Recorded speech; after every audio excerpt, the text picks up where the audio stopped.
ब्रह्मांड का अंत कब और कैसे होगा, ये बड़ा सवाल हमेशा वैज्ञानिकों के लिए शोध का विषय रहा है। अब इस पहेली को हल करने की दिशा में वैज्ञानिकों को बड़ी कामयाबी मिली है। शोधकर्ताओं को अंतरिक्ष में लोहे और कैल्शियम की बारिश वाली रहस्यमय चीज मिली है।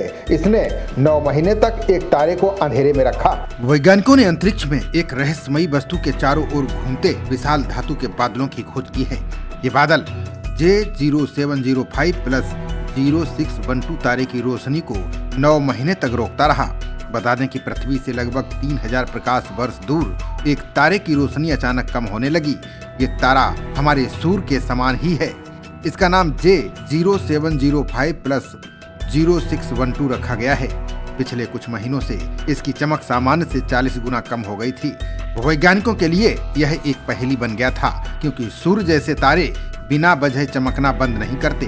वैज्ञानिकों ने चिली स्थित जेमिनी साउथ टेलीस्कोप की मदद से इस रहस्य से पर्दा उठाया है। जांच में पता चला है कि एक विशाल धातु के बादलों का झुंड इस तारे के सामने से गुजर रहा था। इन बादलों में वाष्पीकृत धातुओं की तेज हवाएं चल रही हैं। इसमें लोहे और कैल्शियम की बारिश हो रही है। इस प्रक्रिया ने इस तारे की रोशनी को खत्म कर दिया है। बता दें कि जब किसी तारे की चमक अचानक कम हो जाती है तो वैज्ञानिक उसे ग्रहण या ऑकल्टेशन कहते हैं। J0705 प्लस 0612 के मामले में यह ग्रहण करीब 9 महीने तक चला।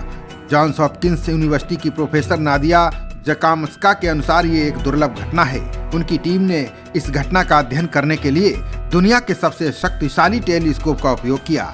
ये खोज हमें ये समझने में मदद करती है कि ग्रह प्रणालियां बनने के अरबों साल बाद भी उनमें विनाशकारी बदलाव होते रहते हैं। वैज्ञानिकों का मानना है कि लोहे और कैल्शियम की बारिश पूरे ब्रह्मांड को खत्म भी कर सकती है। दूसरे शब्दों में कहें तो ये प्रक्रिया किसी भी ग्रह को समाप्त कर सकती है। वैज्ञानिकों का मानना है कि आमतौर पर धूल और गैस की ऐसी डिस्क युवा तारों के आसपास देखी जाती है। वहीं J0705 प्लस 0612 तारा लगभग 2 अरब साल से भी ज्यादा पुराना है। ऐसे में इसके आसपास ये प्रक्रिया हैरान करने वाली है। इतने पुराने सिस्टम में ऐसी डिस्क का मिलना बहुत ही असामान्य बात है। इस बारे में प्रोफेसर जकामस्का ने रोमांचक सिद्धांत पेश किया है। उनका मानना है कि इस सौर मंडल के बाहरी हिस्से में 2 बड़े ग्रहों के बीच भीषण टक्कर हुई होगी। इस टक्कर में भारी मात्रा में धूल, चट्टानें और मलबा अंतरिक्ष में फैल गया। इस मलबे में लोहा, कैल्शियम समेत अन्य धातुएं शामिल थीं। टक्कर की भीषण गर्मी के कारण चट्टानों में मौजूद धातुएं वाष्पित होकर गैस बन गईं।